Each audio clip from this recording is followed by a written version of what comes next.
कल ये बोला था कि देखिए टीएस ऑफ ओवरी होता है, जैसे अपन ने टीएस ऑफ टेस्टिस पढ़ा था, आपने बोला था वो 3 लेयर्स होती है।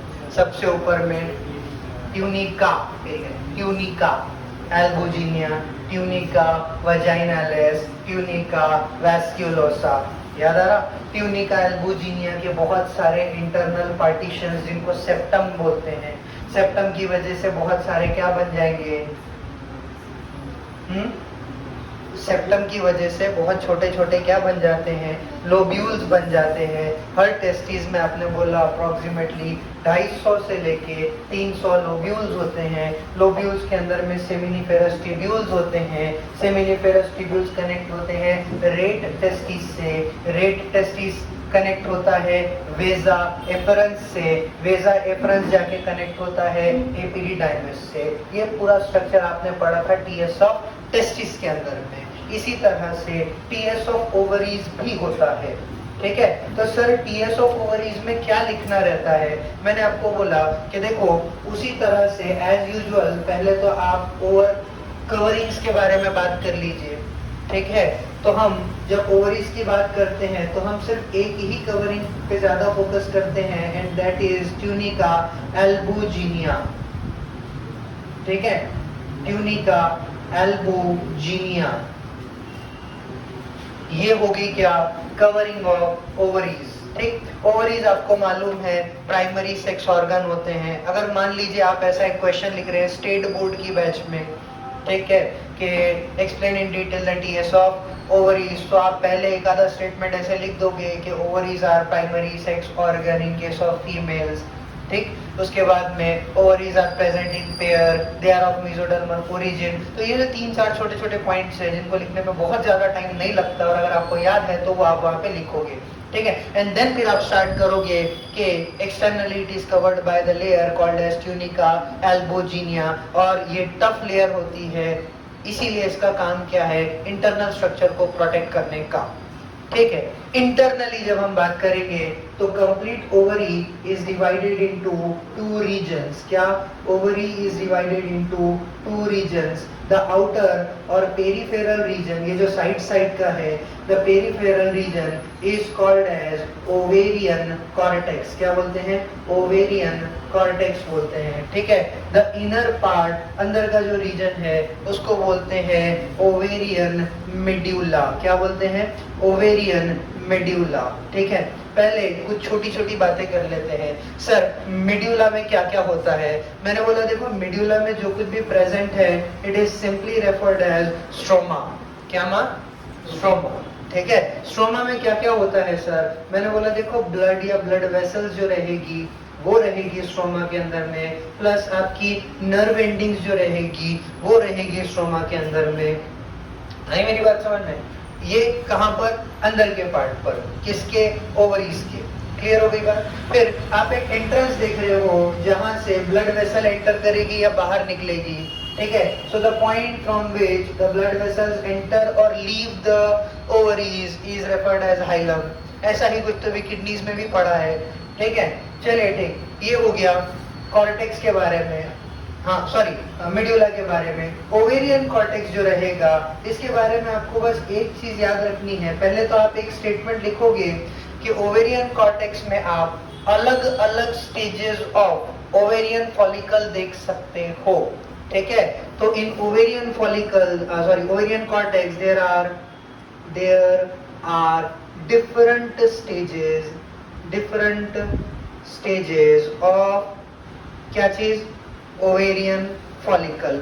ओवेरियन फॉलिकल की डिफरेंट स्टेजेस आप कॉर्टेक्स में देख सकते हो, ठीक है। अब वो स्टेजेस क्या होती है वो आपको लिखना है, ठीक। तो वो लिखने से पहले मैं आपको ये बता देता हूँ कि देखो ये जो ओवरी का स्ट्रक्चर आप बना रहे हो या जो आप पेपर में प्रेजेंट कर रहे हो, ठीक है, ये जो स्ट्रक्चर है ये मैच्योर्ड ओवरी का स्ट्रक्चर है।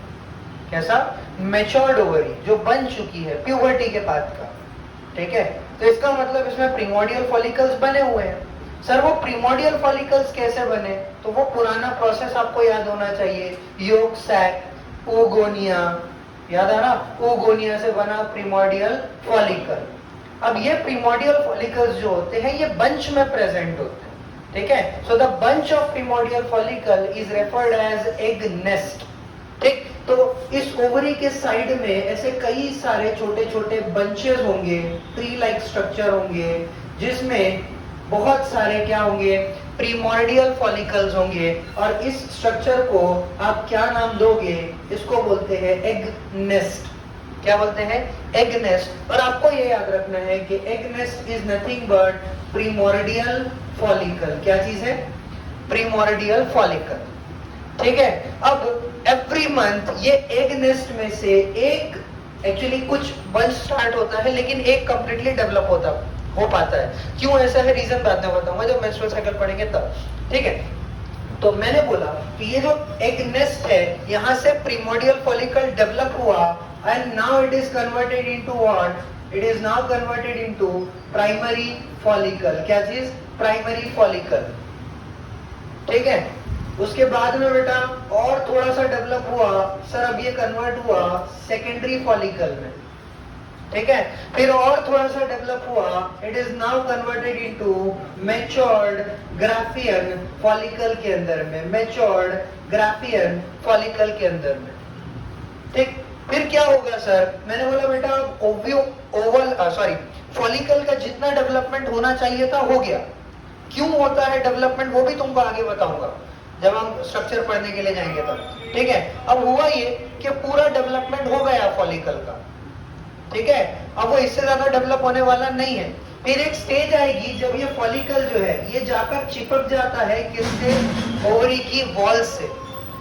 ठीक है, और यहां आने के बाद में ये क्या होता है, रप्चर हो जाता है, ब्रेक हो जाता है। और जब ये रप्चर हो गया तो इसके अंदर से क्या निकला, फिर oocyte निकला, और इस oocyte को आप क्या बोलते हो, सेकेंडरी, कौन सा, सेकेंडरी oocyte बोलते हो। मैंने शॉर्ट में लिखा, क्या बोलते हैं, सेकेंडरी oocyte। ठीक, अब सेकेंडरी oocyte निकलने के बाद में ये पूरे फेज का नाम क्या था, ओव्यूलेशन। हम आगे उसको डिटेल में पढ़ेंगे। So ovulation is the phase of rupturing of matured graafian follicle and release of secondary oocyte। अभी भी हमने उसको ओवम बोला क्या, नहीं बोला। समझ में आई मेरी बात, ओवम बोला क्या, नहीं बोला। एग सेल बोला क्या, नहीं बोला। ठीक है, उसको क्या नाम दिया, सेकेंडरी oocyte, क्योंकि अभी भी उसका मियोसिस कंप्लीट नहीं हुआ। याद है, कल बताया था। ठीक, अब ये जो खाली पड़ा हुआ ग्राफियन फॉलिकल है, empty Graafian follicle, it is now referred as corpus luteum. ठीक है, कॉर्पस का मतलब होता है बॉडी, ठीक, और ल्यूटियम का मतलब होता है सिक्रीटरी, जो कुछ तो भी सिक्रीट करती हो। ठीक है, अब सर ये क्या सिक्रीट करता है, तो मैंने कल आपको हिंट दिया था, वो था कि मेजॉरिटी में प्रोजेस्टेरॉन। जो प्राइमरी चीज आपकी कॉर्पस ल्यूटियम से रिलीज होती है वो है क्या, progesterone. Along with the progesterone oestrogen is also release. ठीक है, मेरी बात समझ में है क्या। बट प्रोजेस्टेरॉन का इसके आगे वाले पूरे प्रोसेस के अंदर में बहुत इंपॉर्टेंट रोल है। ठीक है, उसके दो रोल है। मेंस्ट्रुअल साइकिल में आधा जो मेंस्ट्रुअल साइकिल है उसमें प्रोजेस्टेरॉन बहुत इंपॉर्टेंट है। ठीक है, और अगर फर्टिलाइजेशन हो जाता है तो 9 मंथ्स तक के में प्रोजेस्टेरॉन का बहुत इंपॉर्टेंट रोल है। मेरी बात क्लियर हुई क्या। ठीक है, अब ये हो गया क्या, कॉर्पस ल्यूटियम। अगर फर्टिलाइजेशन होगा, मेरी बात समझो। ठीक है, देखो यहाँ पे एक कंडीशन है। कंडीशन ये है कि if fertilisation takes place, if fertilisation takes place, अगर होता है फर्टिलाइजेशन, ठीक है, तो कॉर्पस ल्यूटियम, ध्यान से सुनिए मेरी बात, कॉर्पस ल्यूटियम बेटा जी अप्रोक्सीमेटली 3 मंथ्स तक, यानी कि ऑलमोस्ट पूरा फर्स्ट ट्राइमेस्टर क्या रिलीज करता रहेगा, यस। ठीक है, तो सर फिर 3 महीने बाद में क्या होगा। ठीक, सो 3 महीने बाद में होगा, मैं यहां पे ये लिखता हूं, up until the formation of placenta। याद है आपको प्लासेंटा के बारे में? हम उसको भी बहुत डिटेल में पढ़ेंगे यहाँ पे। अभी के लिए आपको एक हिंट दे देता हूँ, जब बच्चे की डेवलपमेंट होती है मदर की बॉडी में, तो हमने उससे पहले भी बोला कि ह्यूमंस विविपेरस होते हैं। क्या होते हैं? विविपेरस, लाइव चाइल्ड को बर्थ देते हैं, ठीक है। और हमने ये भी बोला था कि माइक्रोलिसिथल, आप एक वर्ड आगे चल के पढ़ोगे, मैंने बोला था ना योग सैक हमारा होता है लेकिन बहुत कम होता है, बहुत ज्यादा फंक्शनल भी नहीं है। क्यों? क्योंकि वो जो फीटस है वो डायरेक्टली कनेक्टेड है मदर की बॉडी से, तो उसको योग मतलब बहुत सारा न्यूट्रिशन जमा करने की जरूरत, जमा करके रखने की जरूरत है क्या? नहीं। कंटिन्यूसली उसको मदर की बॉडी से क्या मिल रहा है? न्यूट्रिशन मिल रहा है, ठीक है। बट अब मदर की बॉडी से कोई भी चीज रैंडमली बच्चे में चली जाएगी क्या? ऐसा होगा तो प्रॉब्लम हो जाएगी, क्योंकि कई सारी चीजें हैं जो वो टॉलरेट नहीं कर सकता। समझ में बात? या फीटस की बॉडी से कोई भी चीज रैंडमली मदर की बॉडी में आ जाएगी क्या? नहीं, ठीक है ना। तो वहां एक टेम्पररी ऑर्गन बनता है, ठीक है। और इस ऑर्गन का काम है कि रेगुलेट करना कौन सी चीज मदर की बॉडी से फीटस में जाएगी, कौन सी फीटस से मदर में, ठीक है। तो ये एक टाइप का फिल्ट्रेशन यूनिट है। आ रही मेरी बात समझ में? और इसको हम टेम्पररी ऑर्गन बोलते हैं। क्लियर है बात? ठीक। अब यहां पर जब प्लासेंटा बन जाएगा तो नेक्स्ट आगे जितने ऑलमोस्ट 6 मंथ्स का टाइम बचा है, वहां प्रोजेस्टेरॉन सिक्रीट करने का काम कौन ओवरटेक कर लेगा? प्लासेंटा। तो अब मेरी बात समझिए, प्लासेंटा जस्ट ऐसा फर्टिलाइजेशन हुआ और प्लासेंटा बन गया, ऐसा नहीं होता। प्लासेंटा बनने को टाइम लगता है ना। प्लासेंटा की अगर आप एक एवरेज टाइम देखोगे तो ऑलमोस्ट जब फर्स्ट 3 मंथ्स कंप्लीट होते हैं प्रेगनेंसी के, तो by the end of 3 month placenta का फॉर्मेशन कंप्लीट होता है।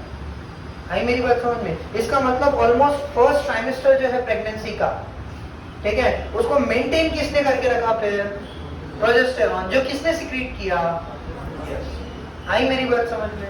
ठीक है। तो अब यहां से ये पॉइंट आपको मेंस्ट्रुअल साइकिल में बहुत ज्यादा काम में आएगा कि कॉर्पस ल्यूटियम का काम क्या है।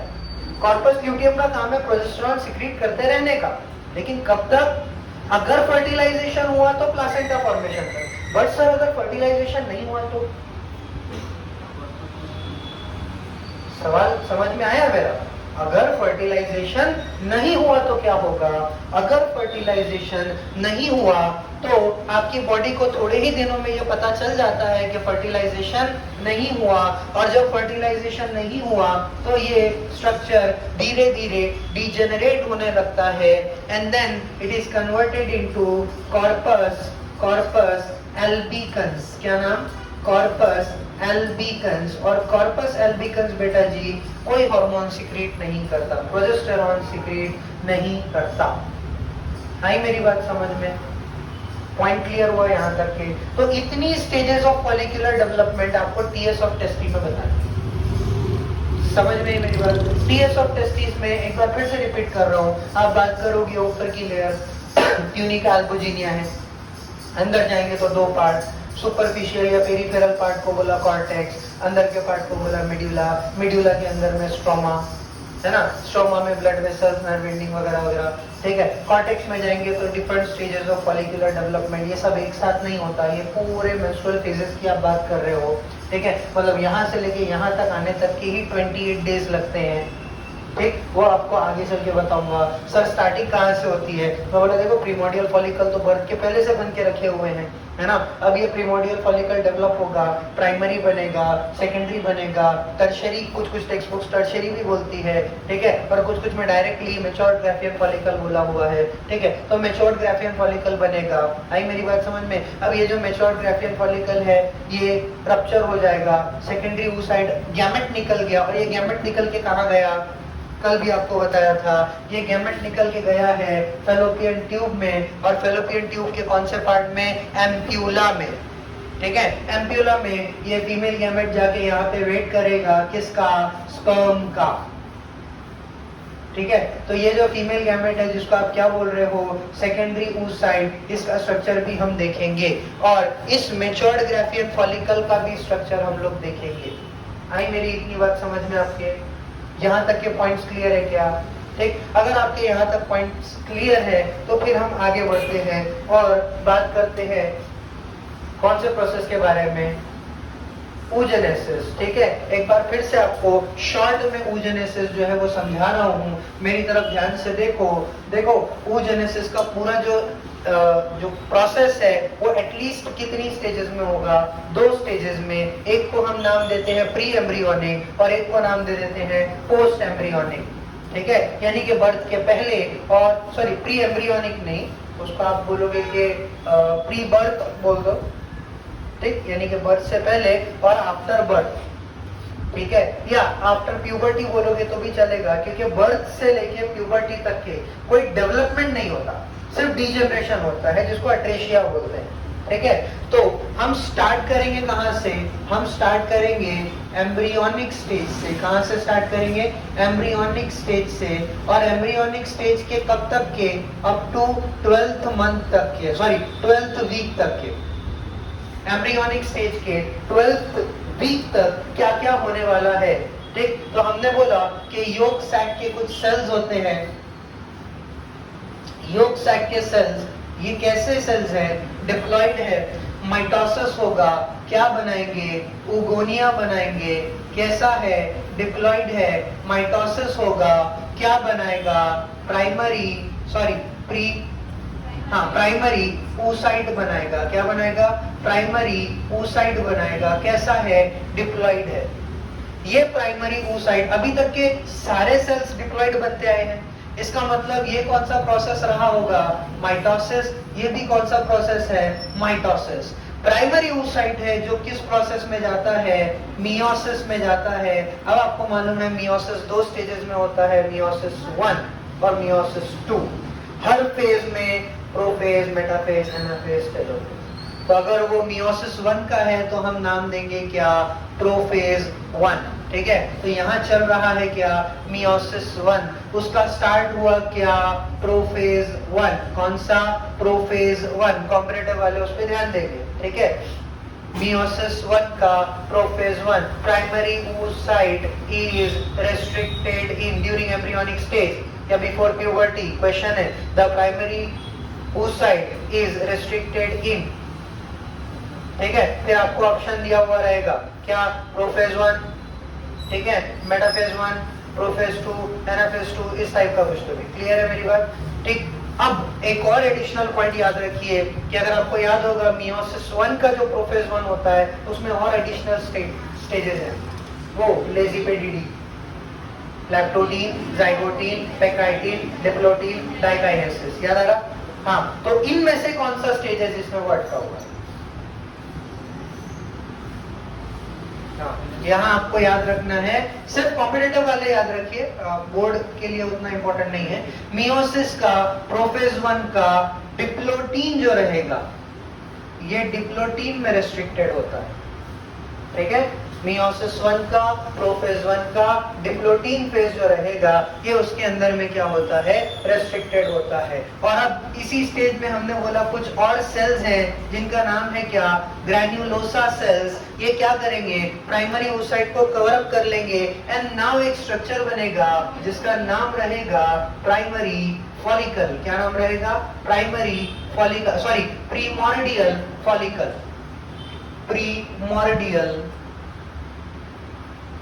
Primordial follicle. ये सब कब हुआ? एम्ब्रियोनिक स्टेज, ठीक है। आपको अब वैल्यू फिगर याद हो गया होगा। बताइए एम्ब्रियोनिक स्टेज में कितने प्रीमोर्डियल फॉलिकल्स बनते हैं? कितने? 2 मिलियन, मतलब अप्रोक्सीमेटली 20 लाख। क्लियर है मेरी बात? अब स्टोरी आगे बढ़ती है फिर, है ना। अब बात आएगी क्या? ये तो एम्ब्रियोनिक स्टेज था ना। एट बर्थ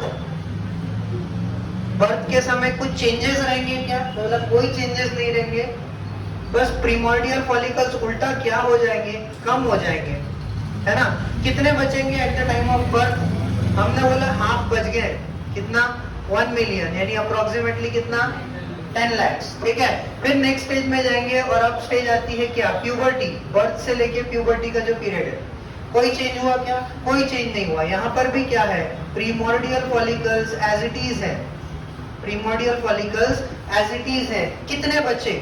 ओनली 40,000 बचे हैं। क्लियर है मेरी बात? अब कितने प्रीमोडियल फॉलिकल्स बचे हैं? 40,000 प्रीमोडियल फॉलिकल्स जो है वो बचे हुए। यहाँ तक के पॉइंट्स क्लियर है? ठीक है। अब जो कुछ चेंजेस होंगे वो यहाँ से होंगे, है ना। सो प्यूबर्टी के बाद में now this primordial follicle will convert into primary follicle, primary follicle will convert into secondary क्या चीज? फॉलिकल, ठीक है। And secondary follicle will convert into mature Graafian follicle. Graafian की स्पेलिंग चेक कर लेना, ठीक है। Matured Graafian follicles. अब ये सब कहां हो रहा है? After puberty. ये देखो यहां से स्टार्ट हुआ, प्रीमोडियल तो यही था, वहां से बना प्राइमरी, सेकेंडरी और मैच्योर्ड ग्राफियन फॉलिकल। यहां तक बात क्लियर है?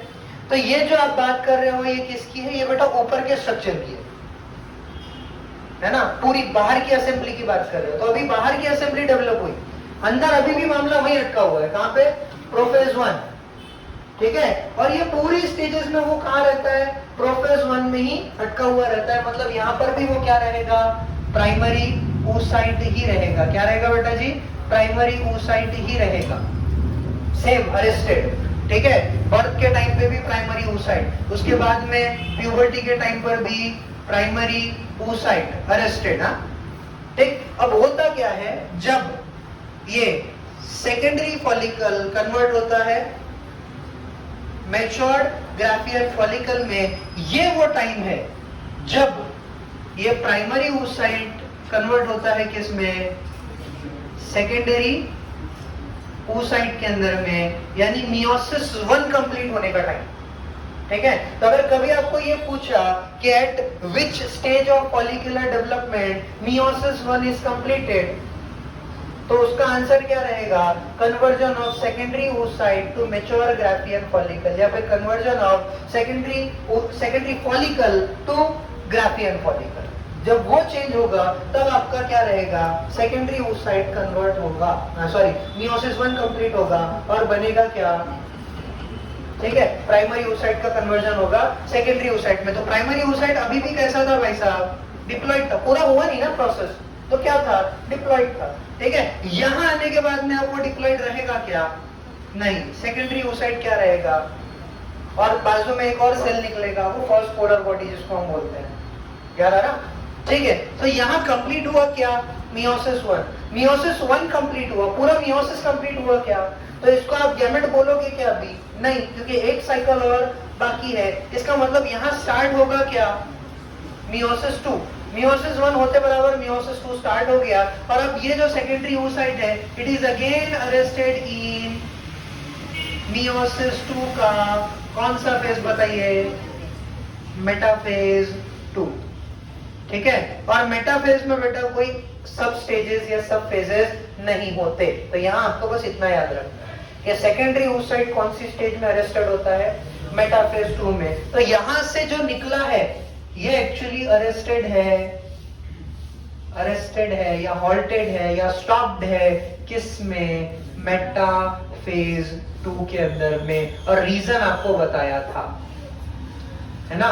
मेटाफेज में एक्चुअली होता क्या है? Separation of chromosome. Separation of chromosome के लिए लगते हैं सेंट्रियोल्स, ठीक है। बट अब इसके पास में ये जो oocyte निकला, इसके पास में सेंट्रियोल की कमी है ना। तो किसी को उसको सेंट्रियोल देना पड़ेगा, तब वो सेंट्रियोल उधर oocyte में जाके क्रोमोसोम को सेपरेट करेगा और फिर फाइनली बनेगा फीमेल गैमेट, जिसको आप ओवम या एग सेल बोलोगे, ठीक। अब वो महान डोनर कौन है? जो क्या देगा? सेंट्रियोल देगा, ठीक है। जिसपे आगे का प्रोसेस जो है वो डिपेंडेंट है, वो कौन है? स्पर्म, ठीक है। तो अब आगे की स्टोरी जो है वो इफ और बट पे डिपेंड करती है। यहां तक के तो क्लियर है ना, ठीक है। इसके आगे का जो फेट रहेगा कि सर अब क्या होगा, वो फॉलिकल का आगे क्या होगा? क्या वो ओवम बन पाएगा या फिर वो एज इट इज जो है वो बॉडी से रिलीज हो जाएगा, ठीक है। मैंने बोला ये सब डिपेंड करता है किसके ऊपर में? फर्टिलाइजेशन के ऊपर में। ये पार्ट तो यहाँ खत्म हो गया मतलब इसको यहाँ पे हम एंड करेंगे। ग्राफियन फॉलिकल को हम लिखेंगे कि एक प्रोसेस हुआ जिसका नाम क्या था? ओव्यूलेशन था। ओव्यूलेशन में वो रप्चर हो गया, ये आपको मालूम है। रप्चर हुआ तो फिर जो एम्प्टी ग्राफियन फॉलिकल रहेगा, क्या एम्प्टी ग्राफियन फॉलिकल जो रहेगा, इट विल कन्वर्ट इनटू, आप वहां पढ़ चुके हैं, corpus luteum, and corpus luteum क्या रिलीज करता रहेगा, प्रोजेस्टेरॉन, कब तक, until the formation of placenta. Clear है मेरी बात? ये चलता रहेगा किसके साथ में, फॉलिकल, ऊपर का जो कवरिंग था उसके साथ में, ठीक है सर। फिर ये सेकेंडरी oocyte का क्या हुआ, है ना?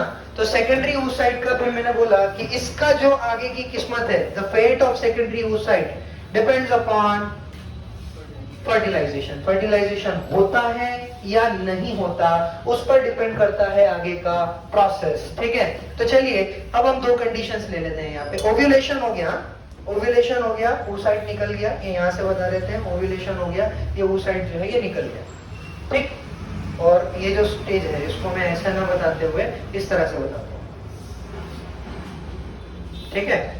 प्राइमरी oocyte से सेकेंडरी oocyte का कन्वर्जन कब होगा, जब सेकेंडरी फॉलिकल कन्वर्ट होगा मैच्योर फॉलिकल के अंदर में, और जब ये हो गया फिर उसके बाद में होगा ओव्यूलेशन। ओव्यूलेशन होने के बाद में क्या होगा, सेकेंडरी oocyte जो है ये क्या हो जाएगा, रिलीज हो जाएगा। सेकेंडरी oocyte जो है ये रिलीज हो जाएगा, यहाँ पे ऐसे लिख भी देते हैं, release of secondary oocyte from, किधर से, ओवरीज से, ठीक। अब ये रिलीज हुआ, रिलीज होने के बाद में ये कहां गया, फिर ये गया एम्प्यूला। एम्प्यूला बोले तो कहां आता है, ऑब्वियसली फेलोपियन ट्यूब में आता है, ठीक है। अब यहां दो ऑप्शन है, पहला ऑप्शन क्या है,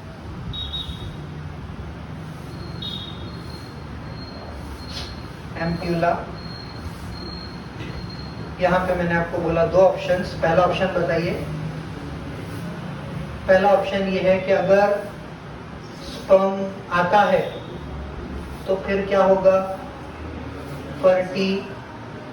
फर्टिलाइजेशन होगा, फर्टिलाइजेशन होगा तो फिर आगे चल के क्या बनेगा, या एक मिनट सॉरी, फर्टिलाइजेशन पे ना जाते हुए हम ये बोलेंगे कि अगर स्पर्म आता है तो ये जो सेकेंडरी oocyte था, सेकेंडरी oocyte था, ये कन्वर्ट होगा किसके अंदर में, ये कन्वर्ट होगा फाइनली किसमें, ओवम में। और ओवम कैसा रहेगा, प्योरली हैप्लॉइड रहेगा, ठीक है। और फिर उसके बाद में जाइगोट बनेगा, वो ऑब्वियस सी बात है, ठीक है। बट अगर दूसरी कंडीशन ये है कि स्पर्म नहीं आता है तो क्या होगा, सेंट्रियोल आएगा क्या, नहीं आएगा। सेंट्रियोल ही नहीं आया तो फिर वो ओवम में यानी मियोसिस टू कंप्लीट हो पाएगा क्या, नहीं, ठीक है। और अगर ऐसा हुआ तो फिर आप यहां लिखोगे कि secondary oocyte will be released during menstrual flow. Menstrual flow या मेंस्ट्रुअल ब्लीडिंग जिसको बोलते हैं, उसके थ्रू वो बॉडी से निकल जाएगा, ठीक है। इसका एक बड़ा काम का एक स्टेटमेंट समझो, एक्चुअल में मेंस्ट्रुअल फ्लो से जो गैमेट रिलीज होता है वो ओवम होता ही नहीं है, ठीक है। क्योंकि ओवम बनेगा कब, ऑब्वियसली स्पर्म आने के बाद में, और स्पर्म आने के बाद में फिर वो ओवम ही रह जाएगा क्या, नहीं, वो तो फर्टिलाइजेशन होके जाइगोट में कन्वर्ट हो जाएगा। इसका मतलब ओवम कभी बॉडी से रिलीज होता ही नहीं है, फीमेल एग सेल कभी बॉडी से रिलीज होता ही नहीं है। जो बॉडी से रिलीज हुआ वो तो वेस्टेड क्या था, सेकेंडरी oocyte था, जिसने स्पर्म का वेट किया बट स्पर्म नहीं आया, समझ नहीं बात, तो वो मियोसिस 2 में ही अरेस्ट होके रह गया।